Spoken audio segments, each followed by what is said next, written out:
Good morning to our colleagues in the Americas. Good afternoon to our friends in Europe, the Middle East, and Africa, and good evening to our colleagues in Asia.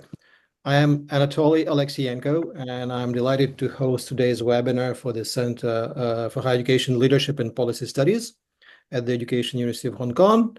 Our webinars reach across the globe and encompass diverse themes that resonate, hopefully, with our peers from nearly every continent. Today, we have the privilege of hearing from Dr. Liz Shepetilnikova of Boston College. Liz is Hans David Scholar at the Center for Higher Education for International Higher Education in Boston, and her research is focused on the evolving landscape of higher education and research practices in post-Soviet Ukraine.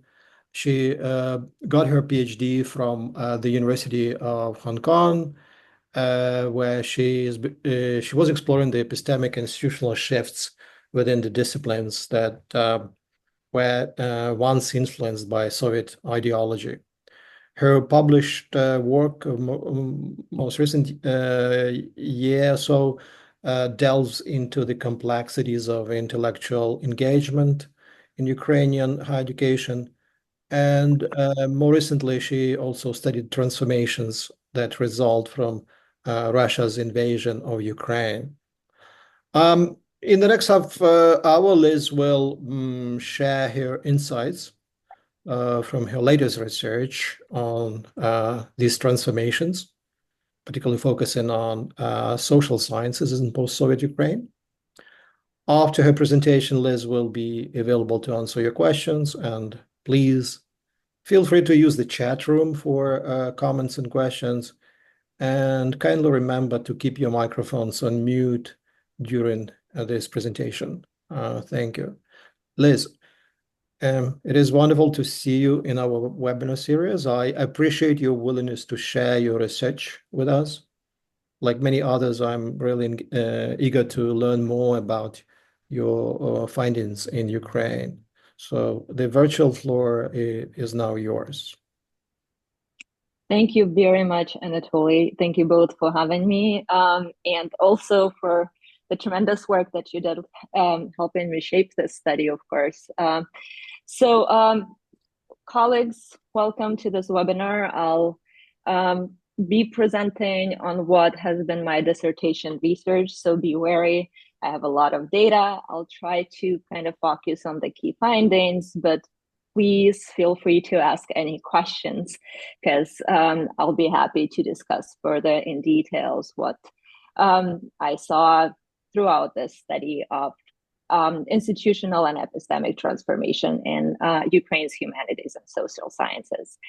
I think to give you a little bit of a background, a lot of you might know or have guessed from my name, I am originally from Ukraine. So and to a large extent, this research has been possible because of my insider's positionality, my networks that allowed me to engage with scholars during COVID-19 pandemic and then Russia's full-scale invasion. I'm going to talk a little briefly about the research problem that this study has been attempting to address, including existing literature in higher ed on what we know about post-Soviet transformations. Then I'll talk a little bit about conceptualizing de-Sovietization. That's the basic conceptual framework that I'm using in the study, my methodology. Most of the time I'll focus on findings, and then I'll leave time for discussion and conclusion. So as we go through, take notes, as Anatoly mentioned, post your questions in the chat and we'll get back to them right after I kind of give you an overview of what I have been working on. So to give you a sense of the research problem here, when I've started this study, I figured that we in higher ed community oftentimes think about the collapse of the USSR as a kind of liberation of higher education and research, right? For some reason, a lot of it is, I think, is wishful thinking. Everybody had hoped that this collapse of the Soviet rigid machinery would really encourage kind of transformations in higher education and academic communities that often have been perceived either through kind of modernization lens or what has often also been called a transitology perspective, right? So the expectation oftentimes and assumption was that this former rigid institutions, post-Soviet academics would kind of embrace Western practices and move into transforming their institutions and epistemic community into some kind of, global, or to be very precise, Western kind of institutions and knowledge production systems. But what we saw over the last 3 decades is that in practice, empirical data really did not line up with these assumptions. And a lot of research came out, which was really structuralist, functionalist, counting how many institutions have changed their names or how many new have emerged, how many old have closed down. That didn't really give a good enough explanation for why the reform efforts have been chaotic and inconsequential. We saw that there was very low level of productivity in the global science system, based on the metrics that we like to use, such as number of publications, citations, etc., among Ukrainian scholars in humanities and social sciences. And that often led to kind of deficiency thinking about the post-Soviet researchers, thinking about them as not Western enough, not productive enough. But what we saw, in fact, if we looked into the disciplinary scholarship, was a quite different picture. And that's where my research problem really came from, because it focused on this tension between the higher ed scholarship and the disciplinary perspectives. Because scholars in the disciplines were very clear that the collapse of the USSR did not just overnight create an environment of academic freedom, where everybody could pursue transformations in higher education, whichever they wanted, right? So there was a lot of these tensions because the Soviet legacy holders largely maintained their legitimacy in the new independent Ukrainian state, which essentially means they continued Soviet practices. A lot of ideological workers have went into academia, and they reproduced to a large extent this Soviet rigid institutions, practices, and values. I looked at this study through the concept of de-Sovietization because I thought that in this context, where there's tensions, that probably fits the best. And de-Sovietization hasn't been significantly conceptualized. We've done, I think, a really good effort together with Anatoly in our recent paper on elaborating more this potential conceptual framework for this kind of studies. Because what we see is that Soviet collapse is really more of a rupture rather than, an elimination of the communist ideology and the communist Soviet rigid system. So we talk about de-Sovietization largely from the perspective of, this rupture and elimination of the Soviet center that controls the system, creating an opportunity for decentering in Derridian terms, right? So we see how markets, globalization, and individuals now become increasingly more important players, and they're decentering this rigid Soviet system rather than kind of transitioning it from or into a Western type academic community. And Soviet practices are still maintained by the Soviet discourse. So I think, it's important here to highlight that as I'm going to be walking through the findings, you'll often see that I'll be talking about the Soviet legacy holders, the nationally oriented stakeholders, and also the Western oriented reformers whose efforts really come into tension, enabling the deconstruction of the Soviet legacy.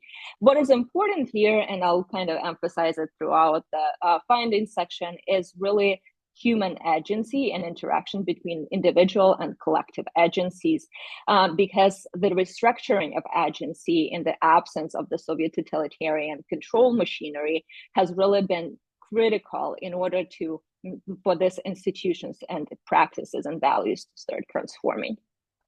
This is a constructivism and interpretivist approach kind of a study. Disciplines are case studies here. And because they're bounded system, knowledge that we research significantly influences our practices. I talked to 24 scholars across the 4 disciplines: history, literary study, philosophy, and sociology. And these are the 4 that I'm going to be talking about today.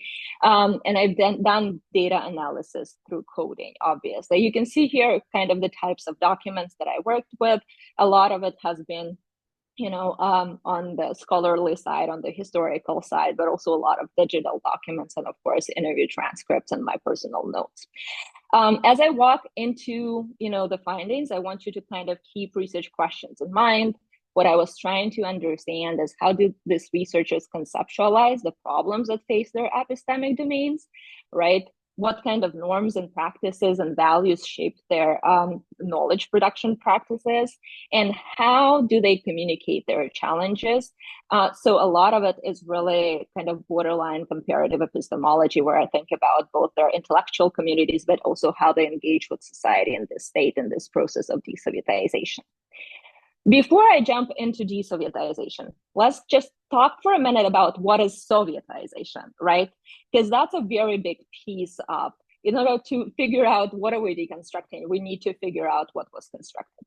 And I'll show you basically how across the disciplines, Sovietization was really not just ideological indoctrination, which is something that we often think about, but it also engaged a lot of centralization, right? So focusing all of the resources into specific institutions that are kind of streamlining ideological policies and practices. A lot of it has been about proletarianization, which is essentially when, folks who have not been in higher ed, who did not come from the so-called intelligentsia background, have been brought into higher ed and brought into these research communities. And some of it is going to be about collectivization.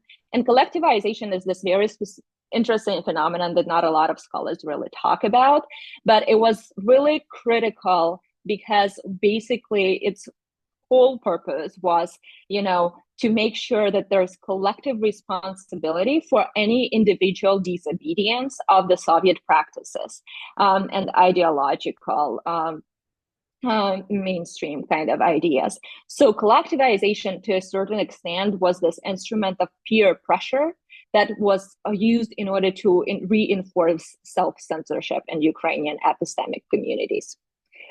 So I'll start with history and go through the disciplines in alphabetical order, just giving you a little bit of a sense of, what are we talking about here.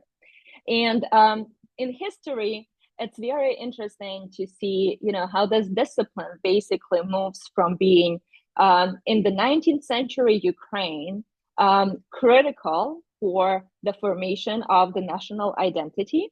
I have here on the left Mikhailo Hrushevsky, who is considered to be one of the key Ukrainian historians. He really kind of started working on this entangling of Russian imperial history and talking about what does it mean, to have a Ukrainian history independent. He is a really, a populist kind of, and in terms of like the kind of the type of scholarship that he was working in, a lot of it is kind of ethno-national focused. But then again, we're talking about 19th century here.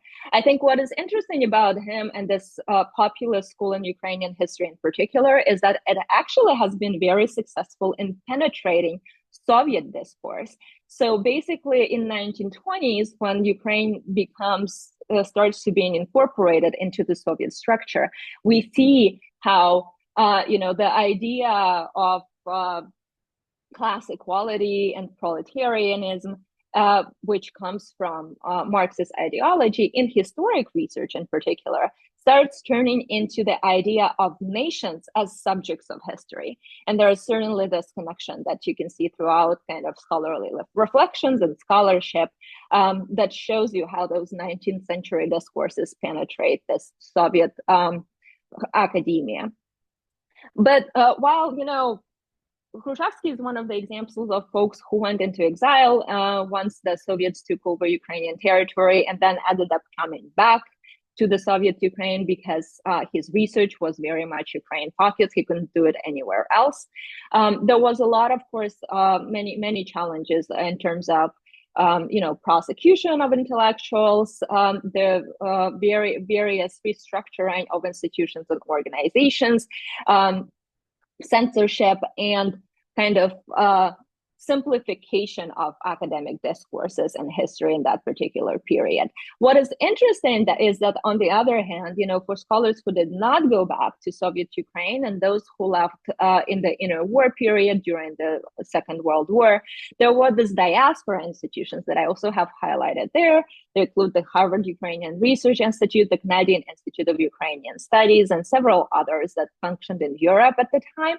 And diaspora played a significant role in deconstructing Soviet narrative about Ukraine and really trying to kind of highlight various aspects of Ukrainian history that were not necessarily aligned with the Soviet discourse.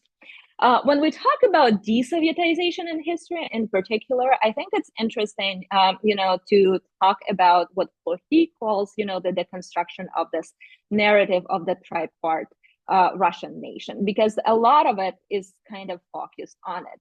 Because once Ukraine becomes independent and some more freedom for intellectuals is available, because the state doesn't have an ideological narrative to substitute the communist ideology with, the scholarly community kind of splits up.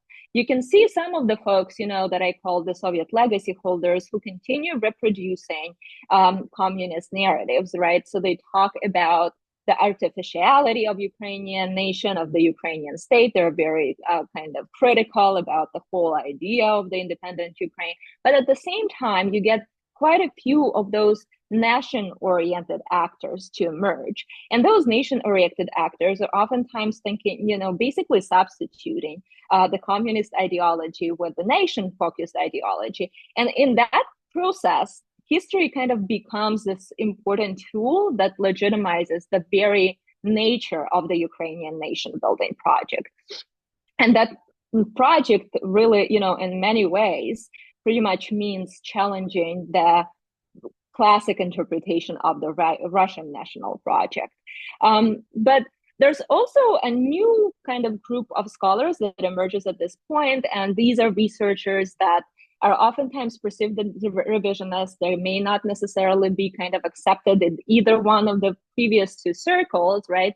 And these folks are really focused on understanding Ukraine kind of in much wider terms, right? They're trying to deconstruct both the Soviet narratives, but also the ethno-national paradigm. They're trying to be very critical about how do we kind of project the 19th century discourses or the 20th century discourses into understanding what is the modern Ukrainian nation is, what is its culture, right? So there's a lot of that kind of shift going on. If we move to literary studies, we will see some of the similar kind of movements here, but also few quite different. So on the left here, you see Mikhailo Maksimovic. He is considered to be one of the founders of the Ukrainian literary studies. He was the first rector of Kyiv University in the 19th century Russian Empire at the time. And literary studies have really drawn significantly, again, to a large extent on the German philosophical ideas in the 19th century Ukraine. And they really focused on kind of understanding Ukraine through this lens of folk, right? So simple people, their cultures, their interpretations. What does it mean to be Ukrainian? What is Ukrainian culture? And Ukrainian literature, similarly to many other kind of, contexts that could be perceived as colonial, played a particularly important role in creating this image of what Ukrainian identity is, right? So a lot of works, particularly, during Russian imperial time, have been censored, particularly for that reason, because they were very kind of Ukraine-centric, highlighting the differences of Ukrainians from other people in the Russian Empire. This tradition, to an extent, continues at the beginning of the Sovietization in the 1920s, as folks start, looking at the literature from a little bit of a different perspective, yet at the same time still kind of maintaining this very distinct national character. However, one of the things that is starting to happen, as we're seeing this very significant epistemic shift in terms of literature really being a tool of ideology, right? So we see a lot of scholarly works that start to look into at literature as whether or not it contributes to the promotion of the socialist ideas, whether or not it kind of helps in any way to advance the struggle of the proletariat, right? So there's this very specific socio-political lens that emerges and becomes increasingly strong. Some folks do embrace it, not necessarily for their, at the end of the day, for their own good. So the picture in the middle is what is known in Ukraine as executed Renaissance. So these are very largely, authors who are based in Kharkiv in northeastern Ukraine. And many of them have kind of embraced the socio-political discourse. However, it doesn't help them. They're executed in late 1930s, along with many other Ukrainian intellectuals who are perceived to be a threat to the communist regime. And the very last picture here has to do with the emerging Ukrainian diaspora in literary studies. Particularly, these folks, have become increasingly visible in the global landscape during and after the World War II. The picture here is of the artistic Ukrainian movement that has formed in the DP camps during the Second World War and has produced a lot of well-renowned researchers that went on, to work everywhere across Europe and North America, including Professor Chizevsky, who worked in Germany, Professor Shevelov, who worked at Columbia University. So these folks are really kind of taking on the similar role of, to a certain extent, filling in the gap that Soviet ideology is creating in Ukraine specifically. They are working very much on publishing works of centrist literally artists. They're working on deconstructing Soviet narratives, looking at the Ukrainian literature from a little bit of a different perspective. There's some variation of how they approach it. We can talk about it if you're going to be interested in the Q&A. What does it mean to de-Sovietize this kind of literary studies landscape? I think that's a very interesting part because, it could be really explained through this picture of Gogol that I have on this slide. Basically, when we talk about de-Sovietization in literary studies, we talk about how do you interpret, this largely appropriated Ukrainian literature that has been, incorporated into the larger discourse of Russian imperial or later Soviet literature. That's one of the questions that scholars are struggling with and trying to understand. Second question that is particularly important, for the nationally oriented actors is what is it to be Ukrainian to begin with, right? Gogol here is a good example because he's often interpreted as a part of the Russian imperial canon of literature, but he was Ukrainian. He wrote both in Ukrainian and Russian. He struggled with his identity to a sense, figuring out where does he fit in this whole kind of complex environment. But there's also another shifting perspective, and we see scholars who emerge to understand Ukrainian literature beyond this kind of idea of folk in a sense of, literature that is written in Ukrainian. They look at the literature from my multilingual perspective, right? So they're trying to understand what is the contribution of scholars who write in Yiddish, who write in German, who write in Greek, who write in Polish, who write in Russian to the overall Ukrainian literature. And then there's also this multicultural perspective which emerges. Literary studies are particularly interesting because, because of the nature of their knowledge. They're really the first to embrace this kind of decolonial and post-colonial perspectives. In cultural studies, colonialism is interpreted a little bit different compared to many other areas. So they become the first who start talking about, this colonial relationship between Russian and Ukrainian culture. And that then kind of spills over into the other disciplines over a more extended period of time. We can now see those conversations happening in history, happening in, other disciplines as well. Soviet legacy holders in this particular disciplines oftentimes try to kind of prove that there was, something great about the Ukrainian official literature of the Soviet period. So they're very much focused on maintaining their legitimacy and recognition of their expertise despite the ongoing shifts. When we talk about philosophy, I put here two pictures of a Ukrainian philosopher, Grigory Skovoroda, on the left, and then, of course, as you most likely recognize, Karl Marx on your right. I think those two are fitting way to think about, Sovietization of Ukrainian philosophy, because Ukrainian philosophy largely came out in 18th and then 19th century and institutionalized as a religious philosophy tradition. It first institutionalized in theological academies in Kiev and in Ostrog. Grigory Skovoroda was this particularly interesting philosopher. He was considered to be a wandering philosopher. He traveled and he engaged very much with villages and communities. He wasn't your traditional kind of classic academic philosopher. The language that he uses also shows, significant reliance of Ukrainian philosophical ideas on the antique tradition. He writes sometimes in this kind of style of dialogues that are traditional to Greek philosophy. So a lot of his kind of persona shows you about what was it like, what was Ukrainian philosophy like before Sovietization in 1920s.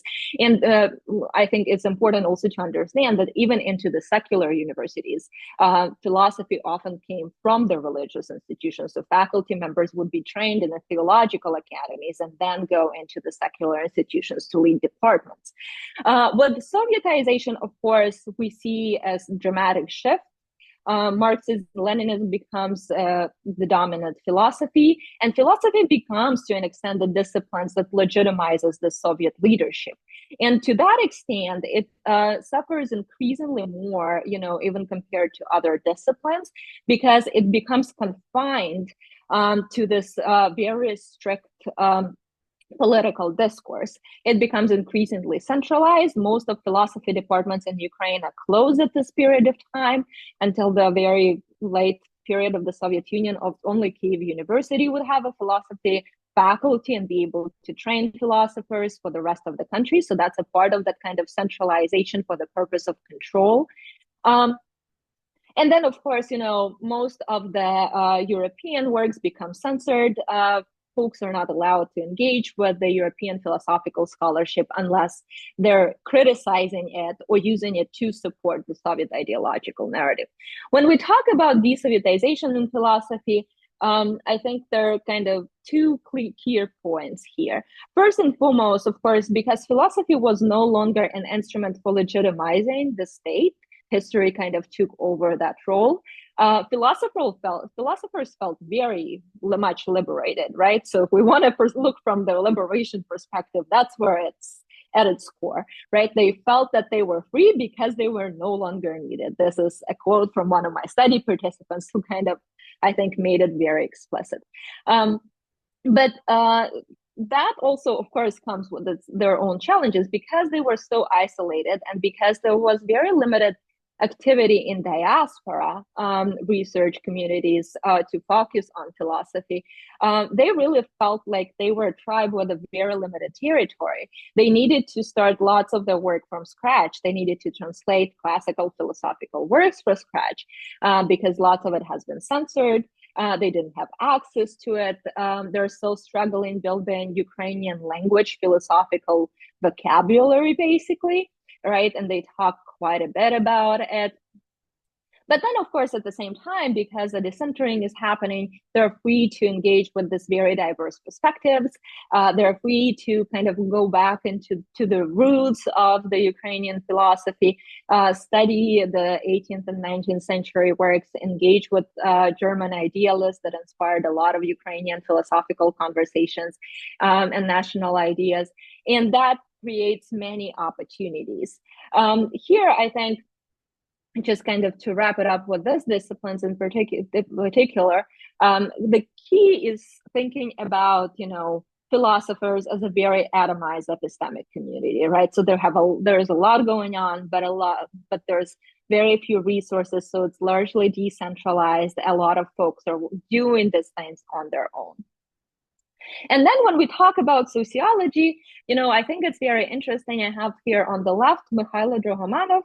He called himself the very first sociologist in Ukraine and often made fun of the Russian imperial at the time, secret service, which can differentiate between a sociologist and a socialist, and called him socialist instead. And then I have here a book cover by Alex Simerenko, who was a Ukrainian diaspora sociologist. He was a professor at Penn State University. Both of them come from Kazakh families, this very, influential in the long Ukrainian history families.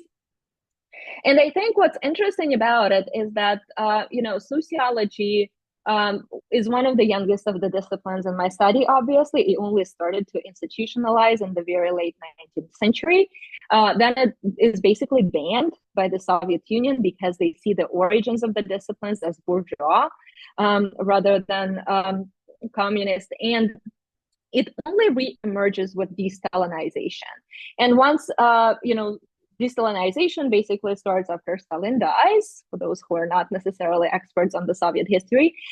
This is late 50s and early 60s of the previous century. And what we see here is that while it re-emerges, it appropriates Western research methods to a large extent, but it is limited in application of any theoretical or conceptual framework. Historic materialism is basically the only conceptual framework that can guide research in sociology.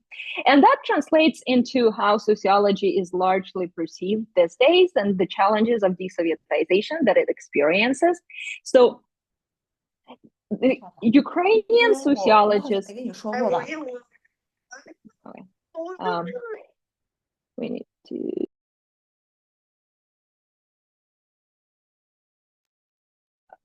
Can you hear me? I think you should. So going back, sorry about that.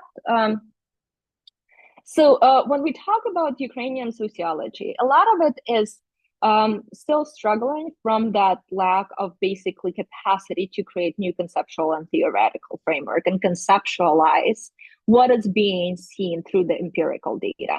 So I have a fun poster here. It translates from Ukrainian as sociology shows, because sociology basically in Ukrainian society these days became a synonym to opinion poll. Many of the people perceive sociology as just being opinion polls. Ukrainian sociologists produced a lot of empirical data about Ukrainian society. I can't even begin, to kind of outline all of the work.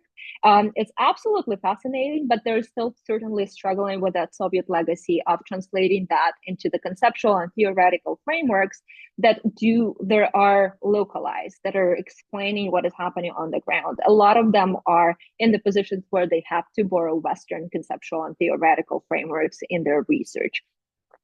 But sociology became so important, in the Ukrainian democratization process that it is very kind of hard to overestimate the value of this discipline in particular, because this focus on empirical data has led to the fact that Ukrainian sociologists obviously do a lot of work as exit polls during the elections. They do a lot of kind of measurements and opinion polling. And in the context of democratization, particularly in 2004, that made the disciplines critical for the country, because in 2004, there were contested presidential elections. And basically, the major court in Ukraine was making a call whether or not to rerun the elections. And one of the key points was the data from the exit poll produced by the sociology researchers that has deviated significantly from the official results, showing that there was meddling in the election.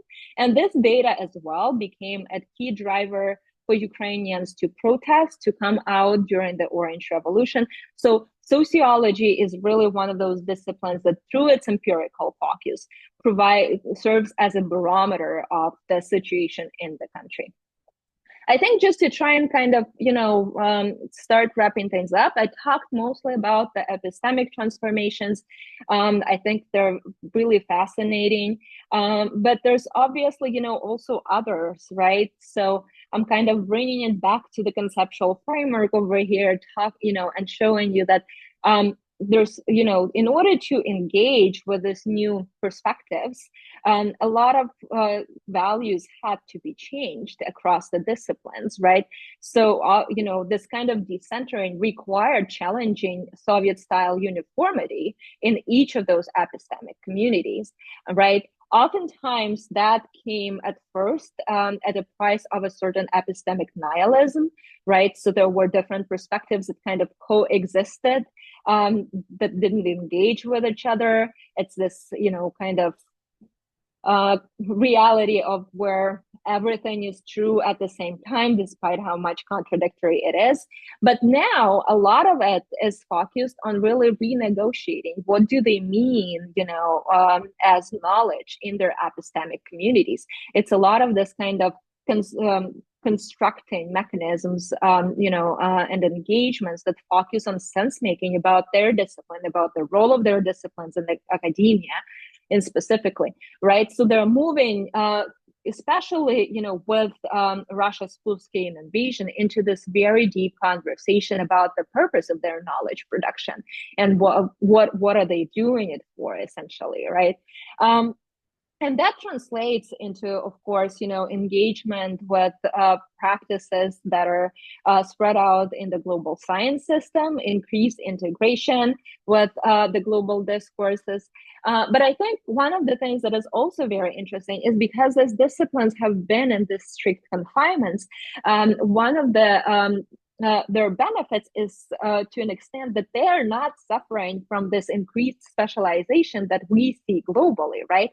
They're often not locked into their echo chambers of narrow specialization, and they feel very encouraged and very empowered by working across disciplinary boundaries. So there's been a lot of examples in the study about philosophers working with literary studies and historians, and sociologists working with philosophers and historians in order to bring those interdisciplinary perspectives, create a more holistic view of the reality, rather than kind of dig deep into the tiny world of details in their narrow specializations.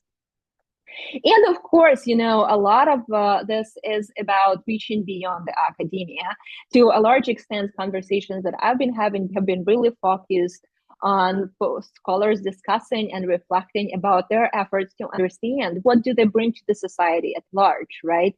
This is not just about producing new knowledge. This is about understanding the role that you're playing in this larger communities that you belong to.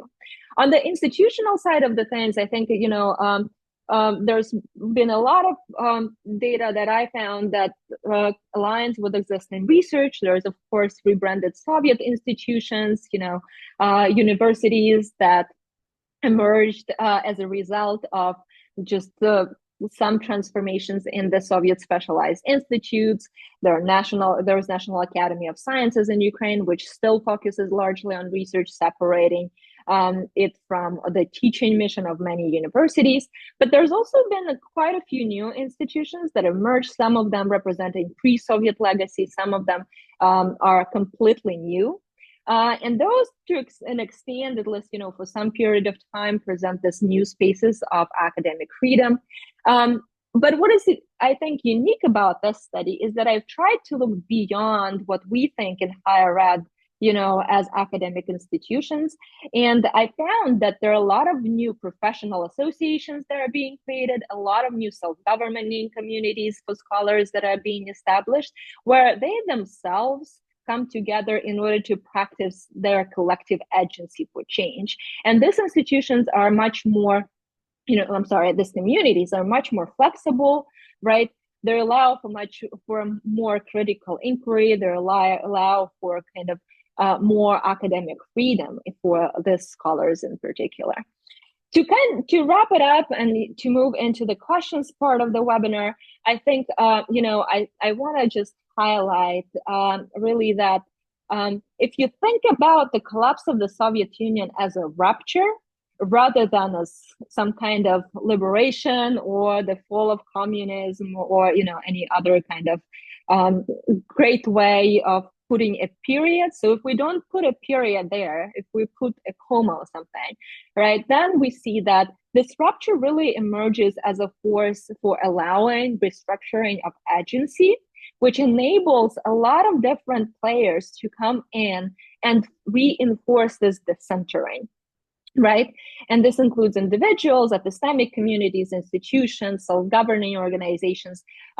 But not all of them do promote change. And this explains that, kind of phenomenon of chaotic and inconsequential reforms. Some of them want to maintain the system because they are legitimate in that system, right? Because that's the system that gives them their privilege. And those that I call Soviet legacy holders resist change. So there are two types of agencies that I engage here, an agency of change and an agency of resistance.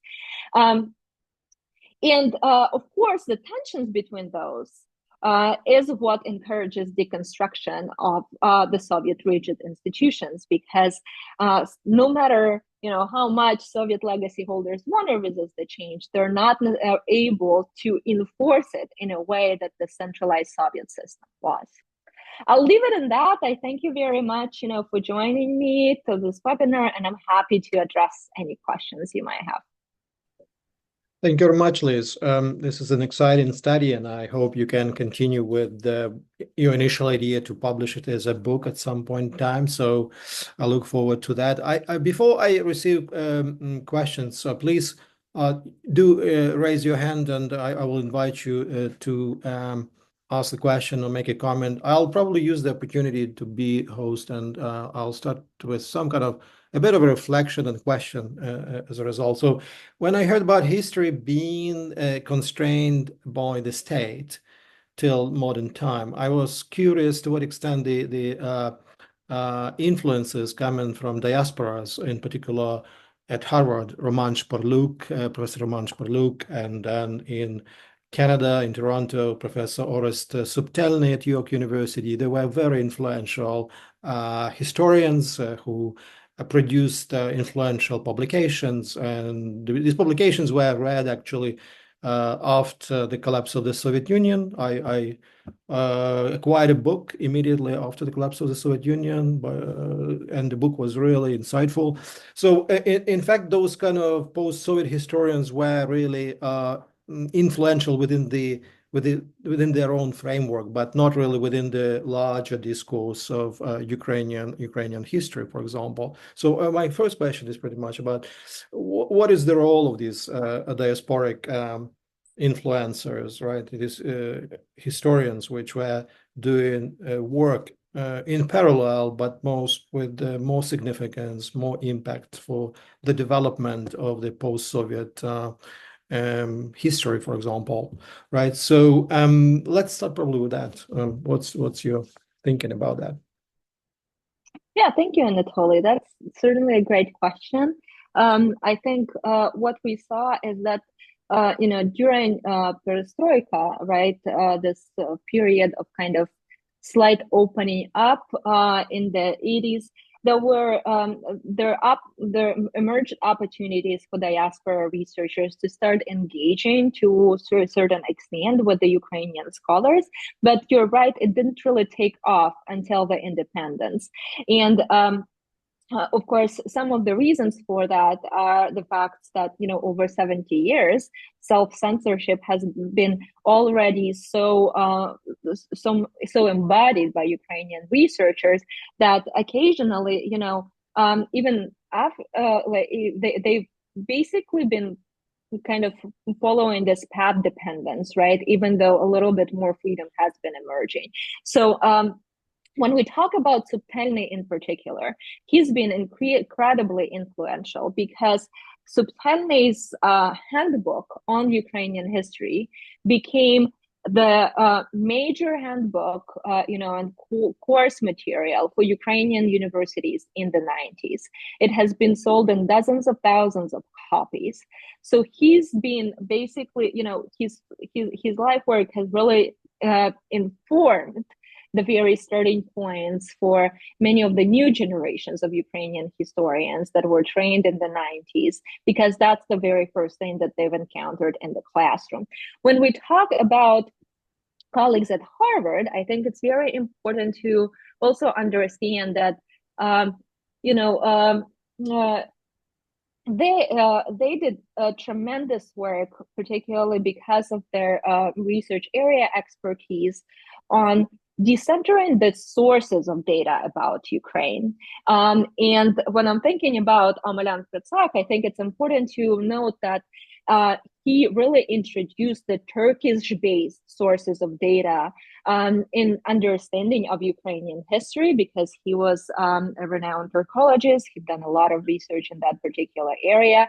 And of course, Harvard Ukrainian Institute as itself and the Canadian Institute of Ukrainian Studies these days, since the 90s, they really serve as this hubs for training, especially young Ukrainian historians, right? They have a number of different programs that bring those scholars in. They go to Ukraine quite often. They have established partnerships. They've helped in establishing the institutes for research of history in both Kyiv and in Kharkiv.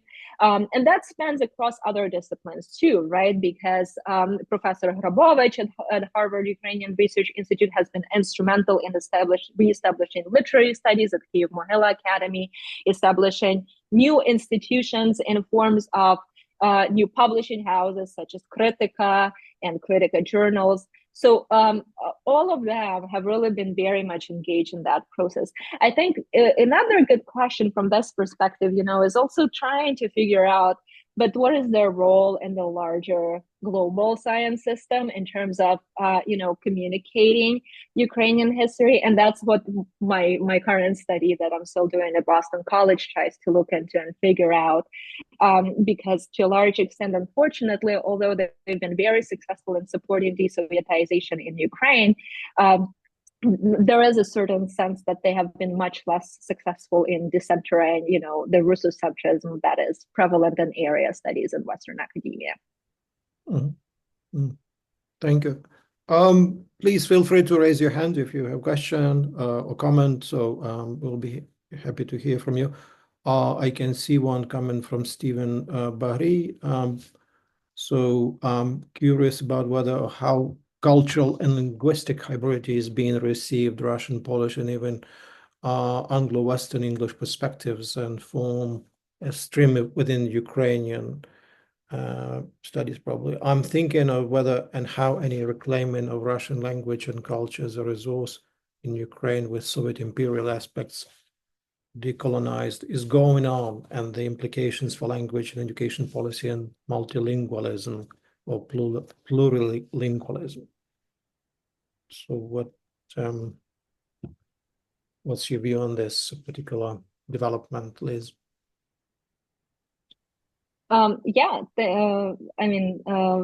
If you'd like to add, from your own words, please feel free to jump in.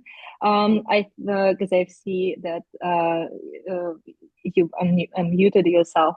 I think generally speaking, we see this most in literary studies, right? That's where it emerges as a very clear trend of moving from this ethno-linguistic interpretation of Ukrainian literature, which emerged in the 19th century as the literature of Ukrainians, in Ukrainians, for Ukrainians, into a certain decentering and under awareness, right, that Russian language literature in Ukraine and other language literatures in Ukraine are also part of Ukrainian literature. And now there's certainly efforts, and this is where our colleagues in Ukrainian diaspora, but in Australia, Professor Pavlishin comes in, right? Because he, along with Professor Hundarova, also work a lot on trying to understand how can we decolonize Ukrainian literature beyond this multilinguistic perspective, going into the multicultural perspective, right? So one of the examples of that would be understanding Ukrainian literature, such as, for example, I do have somewhere right here, right? But for example, a torture camp on Paradise Street wrote in Russian about Izolatia, the former factory turned art space turned now torture chamber in Donetsk, in the occupied Donetsk, right? That is still a part of Ukrainian literature, right? So we're looking at this they're starting to look at this from the very broad perspective.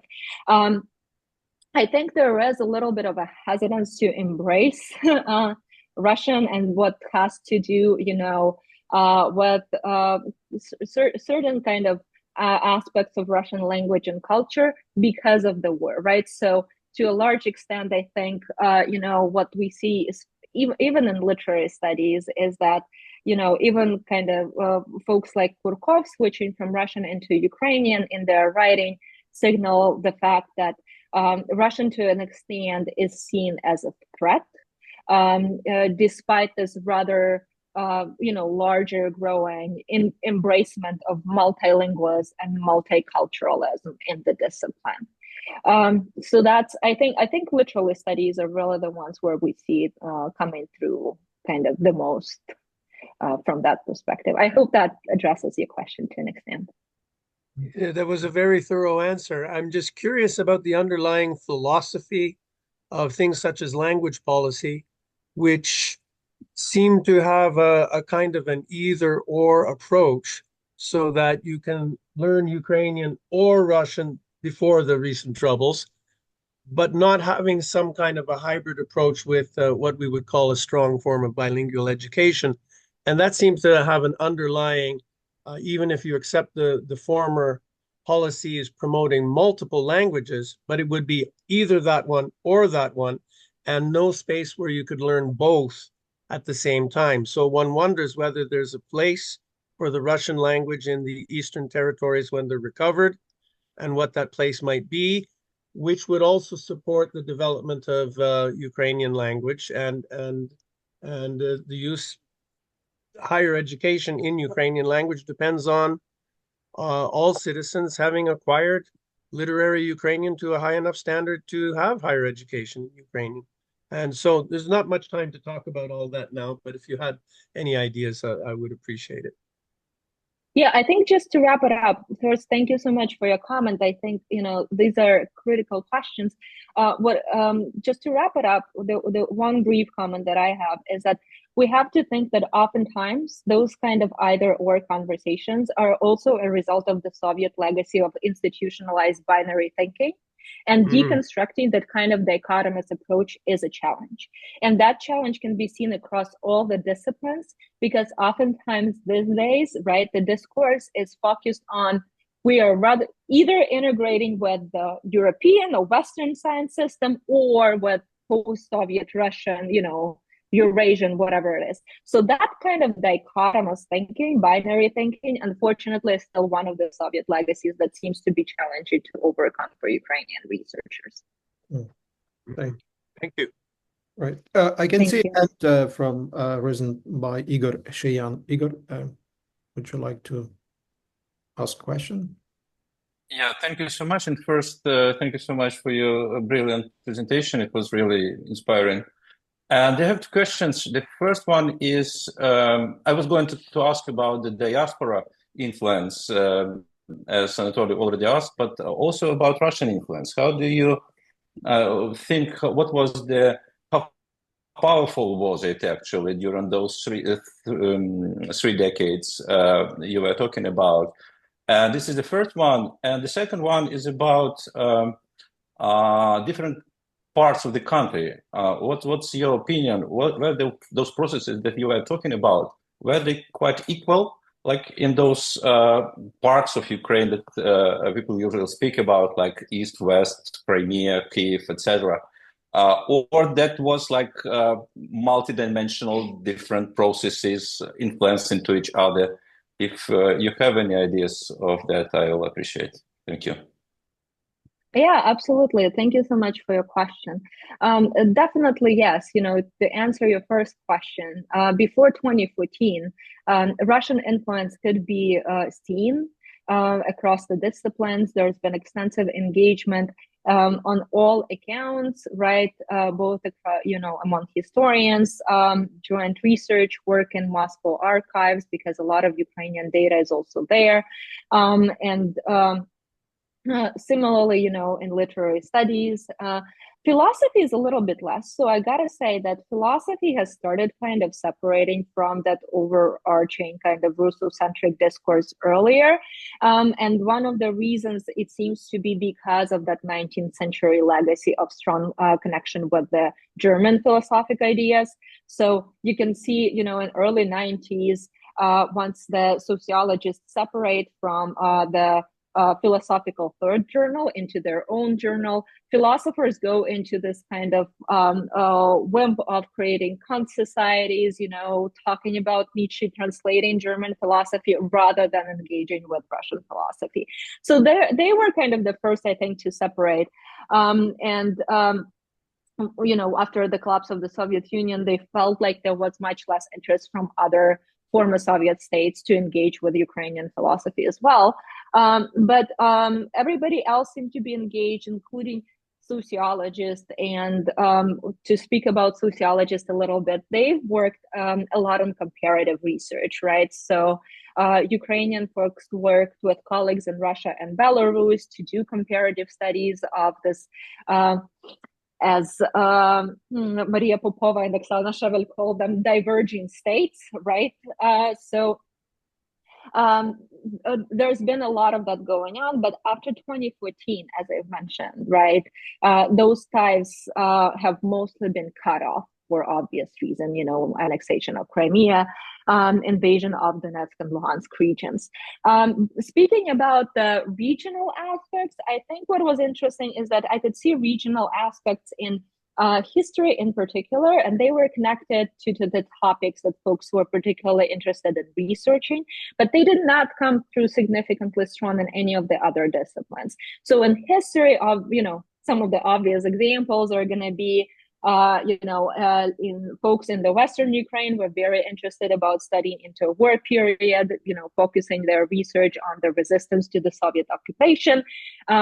And they did talk quite a bit about the fact that, research from Eastern Ukraine was kind of coming out to a certain extent more focused on reproducing Soviet narratives rather than challenging them in this context of independent Ukraine. I think what is significantly interesting, and of course kind of goes back to the previous question, is that there's been very limited effort of incorporating minorities and research on the minorities into those large Ukrainian discourses. I'm thinking particularly Crimean Tatars have not been receiving significant enough attention, largely probably also because that discourse has been marginalized by this binary thinking of Russian versus Ukrainian that has been reinforced both in the political scene and social discussions and international community. All right. Thank you. I can see the exchange in the chat room, which is great, and please do so. But let me just probably here be approaching the conclusion. Can I ask you the kind of last question regarding the future of social sciences in Ukraine, given the context of the of Russia's genocidal campaign, which pretty much denies the existence of Ukrainian language, history, identity, and so on. So, in your opinion, where are we kind of moving in that regard to develop social sciences and humanities in Ukraine? So one of the thoughts that I'm having, and I'm trying to work into this direction, is that we understand and often talk about, I think, social sciences and humanities from this very narrow perspective. And I think that is one of the significant challenges for the Ukrainian academic community, because similarly, to anywhere else in the West, we see how funding for humanities and social sciences in Ukraine is decreasing. We see programs being, either closed down or kind of decreased in the number of faculty and students. Right, with a big move in eliminating requirements for humanities and social science courses in Ukrainian higher education in early 2000s. So all of that being said, I don't think any of it is kind of any different from the general crisis in humanities and social sciences that we largely experience globally. I think what is critical about it is the fact that Ukrainian humanities and social sciences are intrinsically connected both with the Ukrainian state and with the Ukrainian society through all of those various means, right? So they really do come through as having this existentially important purpose, especially in the context of the Russia-Ukrainian war. And I think what is important at this point is really, thinking about how can we reframe the conversation? Because if you think about Ukrainian history as a way of understanding the rationale for the existence of the Ukrainian state, Ukrainian literature as a source of ideas about Ukrainian identity, Ukrainian philosophy, as a very, very foundation, right, of the intellectual heritage of the Ukrainian society, and Ukrainian sociology as this barometer of the democratic development, then these disciplines altogether really do come through as this strong, I would say, kind of both academic and more broadly kind of social force for that can reinforce, and support Ukraine's national security, Ukraine's state existence, and the larger social efforts at rebuilding the society and kind of refiguring what the society is. So my sense is that we need to reframe the conversation. We need to understand and look at the research in humanities and social sciences from a different perspective and articulate that specifically critical national security contribution that they make in the context of this genocidal threat that Russia is posing on Ukraine. Thank you very much, Liz. This has been a great conversation, and we really enjoyed your contribution to this very important topic. I trust that everyone now has a deep understanding of the challenges faced by the Ukrainian academics, and as well as opportunities that emerge in the war-affected higher education system in Ukraine. So we owe you, Liz, a round of applause for your dedication to this research. So please continue moving into these difficult issues and reframing knowledge about Ukrainian sciences and academia. Thank you very much for this. And thank you, colleagues, for contributing to this conversation. Let's stay connected. Thank you. Goodbye. Thank you for having me.